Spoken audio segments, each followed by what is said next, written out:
आज के पॉडकास्ट के अंदर हम लोग बात करने जा रहे हैं इग्नोरेंस के बारे में, जो कि सबसे ज़्यादा सवाल भी शायद मुझे आता है हमेशा से, और इसकी वजह से 60% जो लोग हैं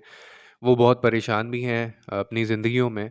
जो या तो किसी को प्यार कर बैठे हैं या किसी का वक्त मांगते हैं। और इग्नोरेंस जो है ना, वो मैंने इस पे वीडियो भी ऑलरेडी बनाई थी, जिसके ऊपर मैंने कहा था कि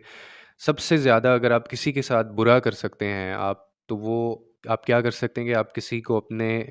ज़िंदगी में शामिल करें, उसको अपनी आदत डालें, उसको प्यार करें और फिर उसको छोड़ दें या उसको इग्नोर करना शुरू कर दें। इससे बड़ी अज़ियत नहीं कोई हो सकती। तो आज की वीडियो में हम बात करेंगे कि ये जो इग्नोरेंस का एलिमेंट होता है, ये आता क्यों है? अगला बंदा आपको क्यों इग्नोर करना शुरू कर देता है? और जो इग्नोर जो हो रहा होता है बंदा, इसमें उसकी क्या गलतियाँ होती हैं? और इस इग्नोरेंस को या फिर लैक ऑफ अटेंशन को हम लोग कैसे कॉप अप कर सकते हैं? इसको हम कम कैसे कर सकते हैं या इसको टैकल कैसे कर सकते हैं? आज की वीडियो में एक बहुत ही वन फ़ॉर्मूला आप इसको कह लें, आज मैं वो कोशिश करूँगा आपके साथ शेयर करूँ जो आपके लिए इंतहाई बेनिफिशियल होने वाला है। और हम लोग अपनी ज़िंदगियों में अगर इसको इस्तेमाल करेंगे, तो हम एक बहुत बड़े एंग्ज़ायटी और बहुत ज़्यादा डिप्रेशन से हम लोग बच सकते हैं, क्योंकि ये प्रोबेबली एक ऐसी चीज़ है, every one of us almost probably is dealing with that trauma. और आपको तो पता है कि जो अनहील्ड जो ट्रॉमास होते हैं, जो अनसेटल्ड ट्रॉमास होते हैं हमारी ज़िंदगी में, लाइफ के अंदर, वो थ्रू आउट आपकी लाइफ के साथ चलते हैं और आपकी ज़िंदगी को ये ख़त्म कर देते हैं, आपकी खुशियाँ ख़त्म कर देते हैं, आपका सुकून ख़त्म कर देते हैं। तो इसीलिए ये बहुत इम्पोर्टेंट है कि हमें इस चीज़ को समझना है कि इग्नोरेंस क्यों होती है और जो इग्नोर हो रहा है उसकी क्या गलतियाँ हैं और लोग हमें यूजुअली इग्नोर करते क्यों हैं। अब इसमें कुछ पॉइंट्स मैं आप लोगों को बताऊंगा, जिन पॉइंट्स को लेके कहीं ना कहीं हम उसमें से किसी एक दो में इन्वॉल्व होते हैं और अनइंटेंशनली हम लोग या तो वो कर रहे होते हैं या फिर जिसको हम इग्नोर कर रहे होते हैं उसको इनका पता नहीं होता, और जो इग्नोर कर रहा होता है उन उसको भी इन पॉइंट्स का पता नहीं होता, क्योंकि हम इस चीज़ को कंट्रोल नहीं कर रहे होते जबकि कर सकते हैं। तो उन पॉइंट्स को देख लेते हैं कि वो कौन से पॉइंट्स हैं जिसकी वजह से हम लोगों को इग्नोर कर रहे होते हैं और या लोग हमें इग्नोर कर रहे होते हैं। अब इसमें सबसे पहला जो पॉइंट है ना, जो समझना बहुत ज़रूरी है, वो ये है कि वो रिलेशनशिप्स या वो ताल्लुकात जो जिनकी अप्रोच बड़ी ईज़ी होती है, यानी ऐसे रिश्ते या ऐसे लोग जो बहुत आसानी से एक दूसरे को मिल जाते हैं या वो रिश्ते बड़े आसानी से जुड़ गए होते हैं, और मतलब एक ईज़ी अप्रोच होती है उन दोनों को आपस में लेके। तो ये जो रिश्ते होते हैं ना, ये ज़्यादा देर तक एक दूसरे को एक्साइट नहीं कर पाते। उसकी वजह ये है, सिमिलरली मैं एग्ज़ाम्पल दूँगा कि वो अचीवमेंट्स हमारी ज़िंदगी में, कुछ अचीवमेंट्स होती हैं ना, जिनके लिए हमने दिन-रात मेहनत की होती है, हमने काम किया होता है और बहुत अरसे से हम लोग वो चीज़ पाने की कोशिश कर रहे होते हैं। वो रिश्ते या वो अचीवमेंट्स जो होती हैं ना, वो हमें ज़्यादा एक्साइट करती हैं, और आपको भी ये बात पता है कि हम उन अचीवमेंट्स की फिर कदर भी करते हैं उन चीज़ों की, चाहे वो किसी इंसान की शक्ल में हो, चाहे वो रिश्ते हों, चाहे चीज़ों को लेके आपकी अचीवमेंट हो। तो ऐसे रिश्ते जहाँ पे एक ईज़ी अप्रोच नहीं रही है और बड़ा स्ट्रगल करके, बड़ी एफ़र्ट्स करके एक दूसरे को, यानी वो मिले हैं और बहुत मतलब उन्होंने एक सैक्रिफ़ाइस करना पड़ा बहुत सारी चीज़ों को उनको ये करने के लिए। तो ऐसे रिश्ते हमेशा जो हैं वो लॉन्ग टर्म चलेंगे,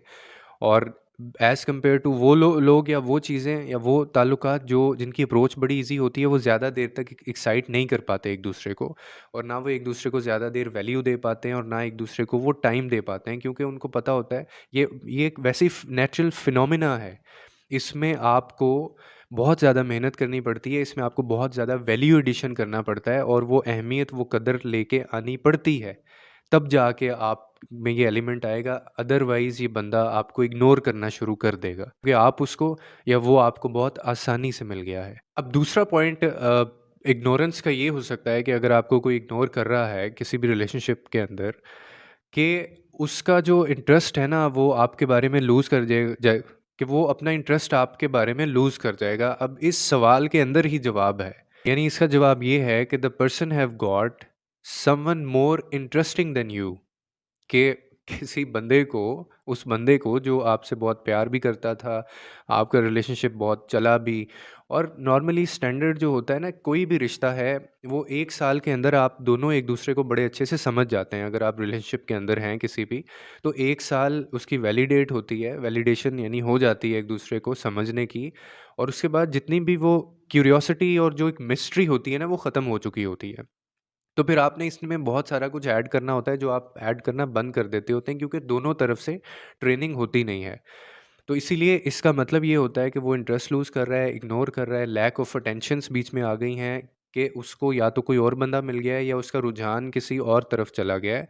और मतलब वो इसीलिए वो इंटरेस्टेड नहीं रहा, इसीलिए उसकी एक्साइटमेंट आपको लेके कम हो गई है। तो ये बड़ा कॉमन होता है रिश्तों में आजकल, और ये हर साइड से ये चेक कर लेना लाज़मी होता है, और ये पूछ लेना भी लाज़मी होता है कि ऐसा अगर हो रहा है तो कहीं ये रीज़न तो नहीं है। इसको टैकल करने का भी एक तरीका है, ऑफ़ कोर्स इस रीज़न के ऊपर, इसे मतलब रीज़न के साथ आप रिश्ता ख़त्म नहीं कर सकते, क्योंकि रिश्ता जो है ना वो निभाना मुश्किल होता है, रिश्ता निभाना हमेशा मुश्किल रहा है। रिश्ता तोड़ना ये सबसे आसान है, और ये सारे कर सकते हैं, और ये सारे कर रहे हैं। तो आपने वो चीज़ करनी है जो मुश्किल है, और वो है रिश्ता निभाना।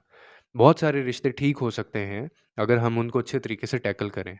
ये दूसरी वजह होती है कि क्यों इग्नोरेंस का एलिमेंट आ जाता है, क्यों लैक ऑफ अटेंशन्स आ जाती हैं बीच में। अब इसमें एक और चीज़ बहुत कॉमन होती है रिलेशनशिप्स के अंदर, कि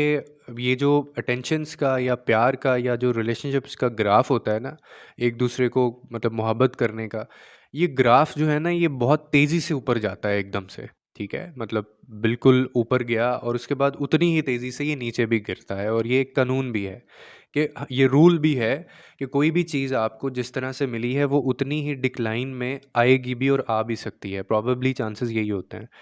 तो अब इसमें करना ये होता है कि जब भी रिलेशनशिप्स के अंदर जो बंदा आपको इग्नोर करता है, उसकी एक रीज़न ये भी बन जाती है कि आप इग्नोर इसलिए हो रहे होते हैं कि आपके पास जो कुछ भी था, आप दोनों के पास, आपने वो सारा एक-दूसरे को फ़ौरन से दे दिया, ठीक है? जो भी चीज़ें शेयर करने की थीं, जो भी आपकी लाइफ़ में मिस्ट्रीज़ थीं, जो भी आपकी लाइफ़ में क्यूरियसनेस थी, और एक सेम रूटीन के साथ आप चलते रहते हैं। मतलब ये बिल्कुल ऐसे ही है कि आप 10-10 दिन इतनी बात आपने की है, और 10 दिन आप इतने करीब रहे हैं, तो फिर चांसेस यही हैं कि अगले जो 10, 15, 25 दिन हैं, वो आपका ग्राफ नीचे ही आने वाला है। तो लाइफ़ जो है ना, वो मेंटेनेंस या मैनेजमेंट का नाम है। इसी तरह हमारी ज़िंदगी में जो मामलात हैं, वो भी मैनेज करके ही अगर हम चलेंगे, तो ही हम उनको सँभाल पाएँगे। अदरवाइज़ ये एक्सट्रीम पे चलेगा सारा कुछ, कि कभी-कभार आपकी ज़िंदगी में जैसे पहले था कि बहुत ज़्यादा प्यार था, बहुत ज़्यादा अटेंशन्स थी, और बहुत ज़्यादा एक-दूसरे को समझे भी थे। लेकिन उसके बाद ये ग्राफ नीचे आया, और ये जो ऊंच-नीच है ना, इसमें जो बीच का जो एक्सट्रीमिज़्म को अगर हम हटा दें, तो बीच का जो रास्ता है, वो हमें इख्तियार करना चाहिए कि हम बचा के रखें। हमारे पास हर वक़्त कुछ ना कुछ होना चाहिए एक-दूसरे को बताने के लिए, एक-दूसरे के साथ शेयर करने के लिए। तो ये बेसिकली 3 टॉप रीज़न्स मैंने आपके साथ शेयर किए हैं कि रिलेशनशिप्स के अंदर आप हैं, अगर आप इग्नोरेंस या लैक ऑफ अटेंशन अगर आप फेस कर रहे हैं, तो this could be the reasons, main reasons, primary reasons ये हो सकती हैं कि जिनकी वजह से आपका पार्टनर या आपका दोस्त या जैसा भी आपका उसके साथ रिश्ता है,